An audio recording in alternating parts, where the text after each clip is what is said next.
Hello and welcome to the Proptech Hot Seat on iPropertyRadio with myself, Carol Tallon, the show where we explore trends and technologies driving innovation across the built environment. And the show is brought to you in partnership with Proptech Ireland, the hub for innovators, investors and indeed industry leaders. In the Proptech Hot Seat today, we have a double hot seat today, and we have Tom Shrive, CEO, and Ben Yexely, Head of Business Development for AskPorter, an AI messaging platform that optimises property and facilities management, thereby reducing admin and the cost of management, which will be good news for all of our industry listeners today. So Tom and Ben, you're very welcome. Tom, I might just ask you to kick off there and maybe explain AskPorter. People who've been watching innovation and watching the PropTech sector will most likely be familiar because you're one of the now considered legacy brands. But you might just talk to us about how AskPorter works, what it is. Yes, certainly. So founded AskPorter about, it's interesting to be called a legacy brand. Welcome to the world we live in, I guess. So founded AskPorter about 6-7 years ago now, I guess. It's essentially, as your kind of introduction said, what we are is an AI platform for managing real estate. In a nutshell, we work across facilities management, social housing as well, and kind of any private residential as well. We work with a number of different companies in that space. So we support largely around we call it the front end piece rather than the operational aspects. So really our focus is around reducing as much of the noise in the administration that goes around managing end tenants or end occupants of buildings, or indeed supplier management and owner management as well. Very good. And, it's funny, real estate in general gets a lot of criticism, similar to construction, about being one of the laggards to industry tech adoption. But the reality is that actually on the property management side and the facility side, we have seen a huge uptake in technology to drive efficiencies over the past 2 decades. So actually it was probably, one of the areas that was maybe most adapted to change, probably because it's so low margin and price sensitive that actually once you could drive efficiencies and show that you do that, you could make the business case for tech adoption. But can you maybe give us an idea of where the property management side of things is in terms of efficiency and productivity? I mean, relative to the rest of the market, is this an efficient side of the property transaction? Ben, do you want to take this one? Yeah, of course. I think in any industry where you're dealing with a large number of customers, large amount of data, then efficiencies are notoriously challenging. We deal with facilities management here at AskPorter as well, and a facility manager might be dealing with an office block. They might be dealing with a hospital, a school, a university. You've got huge amounts of assets, components, potential problems that can come up. And that requires an awful lot of human resource to handle the weird and wonderful queries that we get as managers of these assets. And that's where we've developed AskPorter to work with large amounts of data, assets, components, the bits that make up your everyday operation, and looking at different ways in which we can utilize new technology like AI and enable the end user to potentially self-serve more regularly. And this is really pushing towards the way in which the general population is heading. We want solutions at the flick of a switch. We don't want to be waiting 24 hours to a response to an email. We want to be able to reset our boiler, to book a room instantly. And so improving operational efficiency is one aspect of what we do, reducing costs and increasing margins. But let's not forget, one of the key drivers is the end user and improving that customer experience. And there's just a general thirst for, and we were talking about TikTok just before this podcast, there's a general thirst for knowledge and instant response, instant feedback. And so providing all of that asset information, all of that data, and enabling an end user to interact with that data, to make a booking, to self-serve and fix a problem themselves. And to do that with a huge efficiency improvement across the business, that's the way that technology is really making the difference, rather than big differences on budgets and things like that.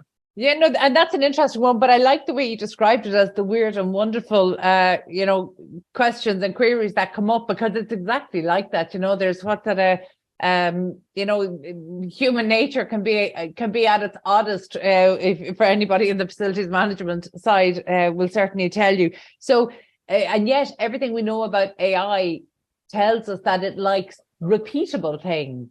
So actually, in terms of the training of AI to keep up with the weird and wonderfulness of human nature, how does that work? Yeah, for sure. I think that's a great leeway into the way in which what we're looking to achieve versus where we are today. And I think where we were 2 or 3 years ago is every single communication point, every single contact is going through a human for them to handle.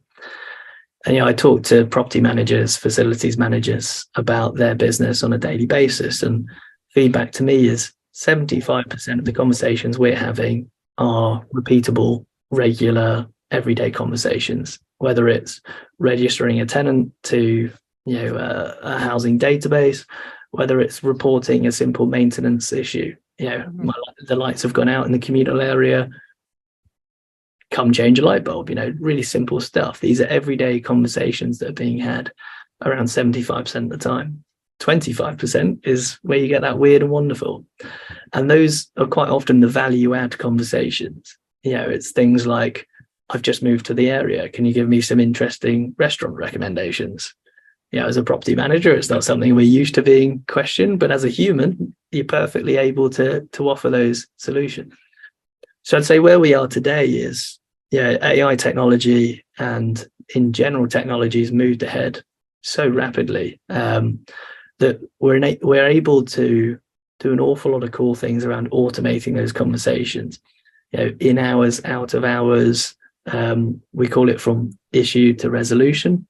So for one of our customers, Legal and General, Affordable Homes, we've built them a responsive maintenance triaging web system. So they're able to, their tenants via their tenant app are able to report a maintenance issue. It will diagnose what the problem is through using an AI assistant, natural language, a conversation with the tenant, guiding them through. It's able to offer them self-serve solutions if, according to the business rules, the tenant's able to address that problem. If it's an issue with a boiler, have you got a blinking yellow light? Here's 3 steps you can do to reset your boiler. You'll have hot water back in the next 30 minutes. Go on. Yeah, I know, but you're making very clearly the case for how this could reduce some of the costs for building owners and occupiers. And I know that improving the occupier experience lies at the heart of all of these, efficiencies as well. So actually, taking the technology aside, what kind of trends are you seeing? Because you're working across such a broad range of clients and buildings, and therefore occupiers with a diverse set of needs, what are the trends you're seeing in terms of what people want, what they consider an improvement in their experience? Yeah, of course. Yeah, I think generally across the industry, you're seeing a real sort of thirst for instant access to information, solutions, and knowledge. If you talk to any business owner, they're really interested in getting access to all the data points they can possibly see and make intelligent decisions from those data points. And to do that, you've got to have some form of measuring what conversations are going on, what requests are you getting, and who's talking about what. From a customer point of view, you're getting a real drive in instant responses, instant fixes, or instant solutions. Gone are the days where people are quite happy to sit and wait 2 or 3 days to a response to an email, or they're happy to wait for a phone call back about a problem that they've raised. They're really quite keen, and I call it the TikTok generation. They're looking for instant tips, solutions, recommendations, or reassurance that you are being dealt with professionally, that you will get a professional service taken care of. I was talking to Tom about the build-to-rent industry. My background is in build-to-rent. And we've seen the build-to-rent industry come from early seeds of an idea, copying the American multifamily market and lots of investment from America. And when it first came to the UK, there was lots of conversation in the industry about hotel style living coming to the UK. You can have a concierge, a swimming pool, a gym. Build to rent now, if you look at what they're developing, is everyday housing, but with increased service and a potentially increased spec. But more often than not, it's the same spec as a normal development, but it's being sold down the build to rent model, charging higher fees for perceived increased value. And quite often that's just a really, really well-built tech stack that's providing, tenant booking apps so they can book a co-working living space, an app that they can use to report maintenance issues, to converse with their landlord, etc. So this enhancement in technology, I truly believe in the near future, will be moving everyday living to a better customer experience, a better. It's so interesting to hear you talk about the private rented sector like that, or build to rent, particularly because actually in Ireland there's been a similar conversation, and Ireland is even a little slower in terms of moving towards built to rent as a model. But actually the key differentiator for us, right down to through our planning applications, is around the amenities. And frankly, I had always been thinking of those amenities in the physical, like gym, workspaces, cinema rooms, social gatherings on the roof, physical ones. But of course, you're absolutely right. Actually, a part of the amenities actually comes back to having a really good tech stack. And I just haven't heard it positioned like that, but it makes absolute sense. And that's not to undermine actually the physical amenities as well, but that's a really interesting way to put that. In terms of AI, not just for real estate, but generally across the board, the conversation around AI has taken a different turn in recent months, probably aided by ChatGPT, but obviously, there's been some high profile industry innovators, grandfathers of AI, essentially, essentially casting questions and changing the conversation. Are you finding when you go out to the industry, is this something that the industry is curious about? Where's their level of understanding around AI? Yeah, I think there's definitely large existential questions that need answers. Yeah, if this is left uncontrolled and it's free to the industry is free to continue developing at the rate that it's developing at, will there be any jobs left, and how long will it take for AI to completely replace humans? There are better placed people in the industry to answer existential questions like that. And Elon Musk himself has said potentially it's worth pausing development whilst we look at governance and ways in which we control the development and regulate it, which is very interesting based on where we are now, because that gives us a real insight in terms of how powerful AI is now and currently being used in different sectors, in our own sector. But let's not forget, Elon Musk himself uses AI in his Teslas, to a core fundamental offering to the driverless cars, which has massively increased Tesla's sales and been a really cool addition to what they do. And he's not saying let's pull AI out and completely stop using it. Mm-hmm. these are people that are already using AI, are big fans of it, and Elon himself is a big investor in AI. What he's called. Well, look, I think we started this conversation really talking about, for real estate in particular, kind of if we get specific as to the use case here, we're talking about real estate, a large number of occupiers, a very large number of data points within each building, and then each portfolio may having tens or hundreds of buildings, and this is where you're seeing this huge mass of data, and we know that that's beyond human capacity to process that or draw any sort of insights. I suppose I'm really curious, almost going back to the initial vision, because I know, Tom, you said it was strange to be described as a legacy brand, but actually in PropTech terms, 6 to 7 years actually affords you that status. So it's an interesting one. But in terms of how we've seen not just technology develop over the last 6 to 7 years, but actually the industry's rate of adoption, and obviously that's been helped by the pandemic. But where the vision of AskPorter now, how close to the vision of 6 and 7 years ago is that?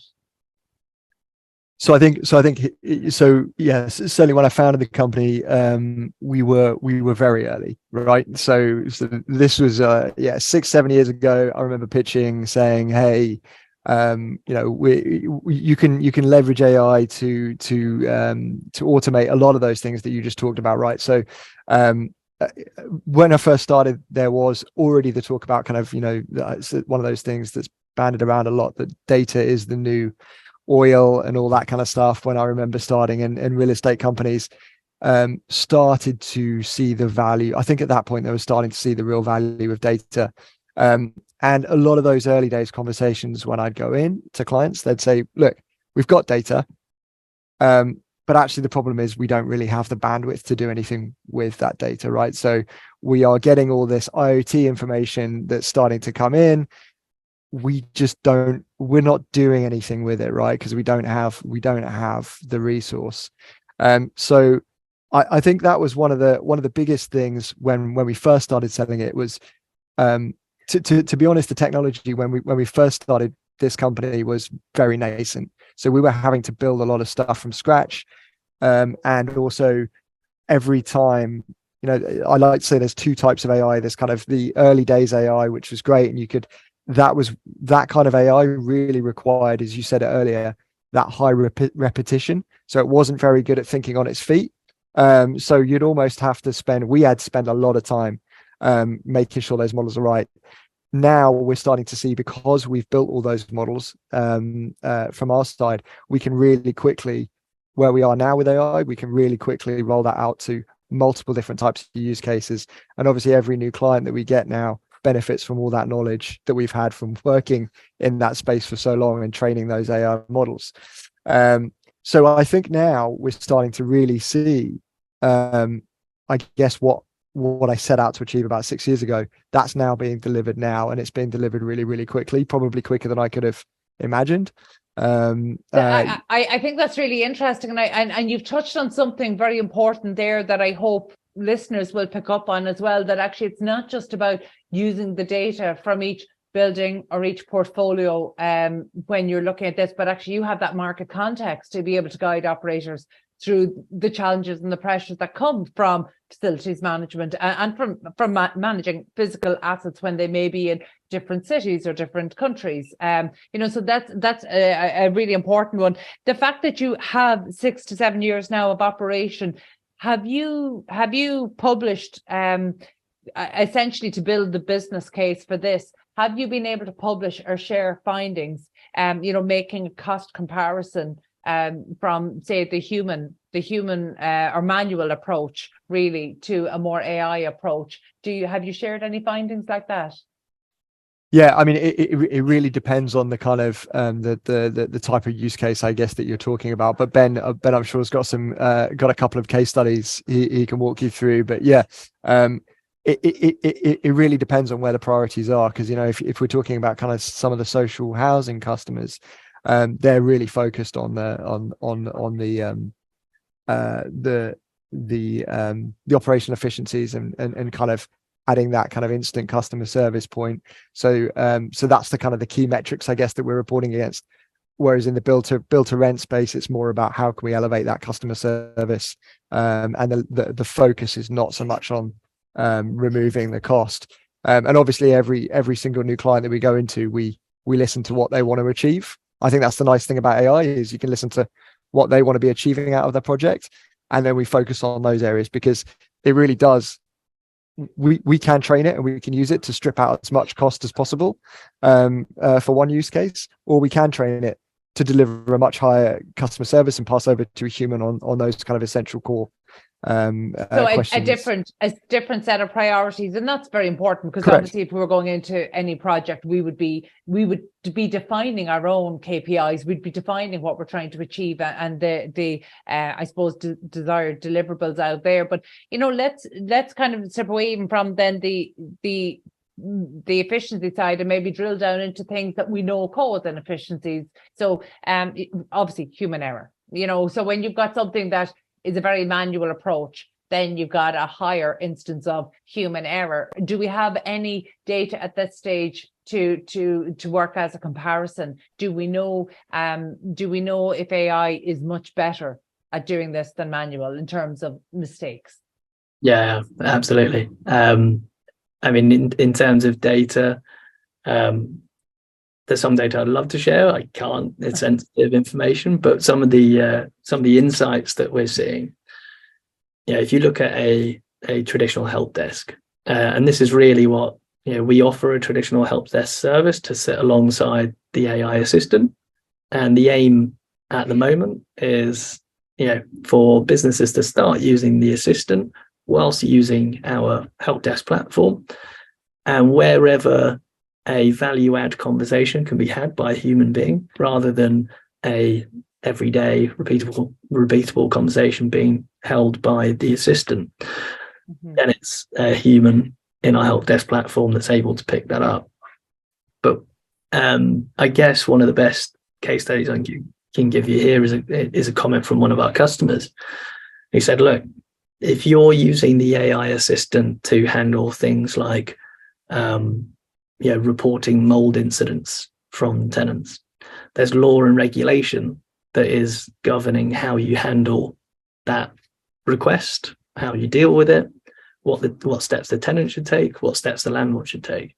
All of that can be programmed into the AI, so that every time that conversation is being had, it's compliant, it's consistent, certain steps are taken. In comparison, and this is their words, not mine, but in comparison to a help desk operator who unfortunately will quite often leave, you have new help desk operators needing to be trained up. Our assistant continues to learn, get better and better at its job. Unless you stop working with AskPorter, it's not going to go anywhere. So the assistant is continuing to learn, continuing to follow that compliance, those regulations and those processes, versus a human being on a phone in a help desk who's viewing a CRM system with lots of data and information about the asset, having a conversation with a tenant, and then picking up a call about something completely different in 5 minutes time. So in terms of insights, directly from our customers, it's about improving confidence in the conversations that are being had on those important regulated conversations, and that's why if you go into help desk nowadays, you'll see scripts, you'll see preloaded processes popping up on screens for humans to follow, and quite often a conversation with a help desk operator will feel quite robotic. Yeah, you're absolutely right. And look, that makes sense. And I suppose before we finish up today, I'm really curious, because notwithstanding the comments about how the pace of improvements in this technology and the pace of evolution, what can we expect to see from the AskPorter team and in terms of innovation over the next kind of 12 to 24 months? Sure. I'll hand over to you in a second, Tom. But I think in terms of the industry, just looping back to the comments we had about the build to rent sector, and the drive in increasing the value to the customer and being able to charge an increased rate for that. I've started to see, and I'm sure we can all feel it in the industry, that there's an increased standard of living being required by the government, by the way in which we're developing, the way in which we're handling maintenance, tenant safety, well-being, etc. And we're really sort of the forefront of that in technology, in increasing standards across the industry, not just the high end, not the PRS, not just build to rent, increasing the standards of how we talk to our customers, engage with them. And therefore, I truly believe the industry is heading towards the customer choosing where they live and choosing a landlord or a managing agent who really looks after them and does a proper job. And I think technology is really enabling that to happen. I'll hand over to Tom, because Tom's going to talk about our end goal of assets effectively, the customer being able to manage themselves through our systems. Yeah, I think I'd echo basically everything of that. I think what we're going to start seeing is different property. There's going to be a merging of asset classes in that respect. So I think you're going to see commercial assets starting to focus a lot more around the idea of space as a service, but all the way through the chain. So that as Ben says, everywhere's going to be kind of the hotelization, I guess, of every asset. And I think that's going to need technology to do lots of the heavy lifting around that day-to-day engagement, because without that, it's just going to be physically impossible. And obviously all those different incentives that we've got ongoing at the moment, especially around net zero, etc. Honestly, there's no way that we're going to be achieving things like net zero without AI. There's literally no way, because the resource that these property management companies and asset owners have just isn't there in order to deliver on lots of that. So I see AI as a kind of a fundamental technology that sits behind lots of that. And for us as a company, what we're starting to see now, obviously our focus is very much on that kind of initial engagement and interaction piece to take a lot of the stress and strain out around that. And the nice thing about our platform is because we offer all the help desk software as well, so humans can kind of seamlessly take on each one of those interactions. We are able to transition new clients from that quite smoothly into a world where it is, our aim is to get them to kind of 90% of those conversations to be handled by AI, and that kind of the last 10-15% to be handled by humans. But we're able to kind of oversee that transition. But ultimately, I think where we're headed, and that's going to see in the next couple of years, is where we start taking those processes kind of beyond that interaction as well, and start to get to a point of really the world where assets do start to kind of manage themselves, and all those follow-on activities that sit behind each one of those interactions with a customer. AI can kind of do increasingly more of those functions as well. I love that the more we embrace technology, the outcome is a more human-centric offering. The irony of that actually we need this technology to make it better, to make 100%. The living places better for humans. And I think that's a really interesting one. So it sounds like you have some interesting plans and you're well positioned there. I suppose final question, in 2023, where would you rate or rank the industry's attitude towards embracing emerging technologies like this? That's a good question. I would say, sorry, Ben, you go. Go on. I'll say as head of business development rather than CEO, I'm happy to stick my neck out and I can get the chop for this one. No, I'm quite positive about the industry and how willing we are to adapt, explore, and play with new technology. I think gone are the days, and I'm older than I look, perhaps. Gone are the days where property management companies, when I first started in the industry about 15 years ago, you'd have 30 different apps for a 5-step process, because everybody was creating a specific app that does a specific job. And I think technology is really moving forward to enable that data to flow from point A to point B so much more effectively that you're having much more join up tech. And gone are the days of people working in closed environments. Everybody now is an open API, willing to share trigger points, data points, to make that sort of that tech flow better than it has before. I'd say in comparison, we maybe don't put our money behind it as quick as other industries, but I think that's a reflect on how tight margins can be in the industry that we work in. I don't think it's a reflection on how people judge or view technology. But I think in terms of actually testing it, trialing it, talking about it, there's more prop tech networks in this industry than I've seen in other industries in my past. Very diplomatic, Ben. I was going to say, from my perspective, I think the one thing that I hope we do start to see, and we are starting to see it a bit now, is definitely the difference when I founded the company. And to a large extent, you still do experience it at times, but there's the idea of us versus them when it comes to PropTech solutions and real estate owners and managers, and it's very much kind of you get these. A potential client reaching out saying, okay, look, let's sit in front of me. Can you do this? And you're like, well, yes. Or it's kind of, tell me what you can do for me.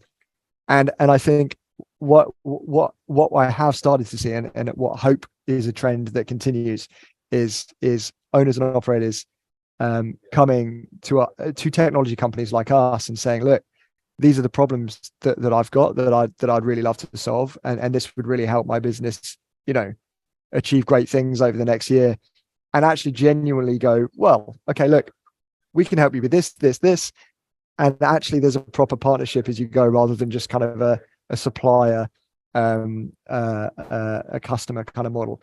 I think if we get to that world, that'll be a good world to get to. Thank you so much, Tom. I think that's a fantastic point to close on, because it's really like a call to action to the industry, that actually we are at that point of looking to consider our technology partners as true partners, and part of that means feeding back, so that actually there's a good line of sight around the problems, the next iterations that need to happen, the next round of innovation, the next problems to be tackled, because so much we're doing in startup stage of technology can be assumption led, and it's actually when you get into the marketplace, you work with real life customers, you experience the real life problems of their tenants and their occupiers, that's actually when you're getting into really the scale of problems that you could be tackling. So I love that approach. So actually we'll leave that as our final point of the day, that call out, that actually, for anybody in the industry working with their technology partners, let them know the problems. Don't just ask for the solutions. Let them know the problems. And I think that's a great one to finish on. So look, thank you both for your time, Tom and Ben, and thank you for sharing your industry expertise and insights today. That was Tom Shrive and Ben Yexely of AskPorter. Also, my thanks today to producer Carol Tallon and to the production team at Hear Me Roar Media on Sound. If you enjoyed this episode, please be sure to subscribe to the podcast and check out all of our other real estate and construction shows on iPropertyRadio. Before we go, we'd like to give special thanks to our sponsor, Proptech Ireland, the hub for innovators, investors and industry leaders, without whom these conversations just wouldn't be possible. My thanks to you for tuning in, and we'll catch you on the next episode of the Proptech Hot Seat here on iPropertyRadio.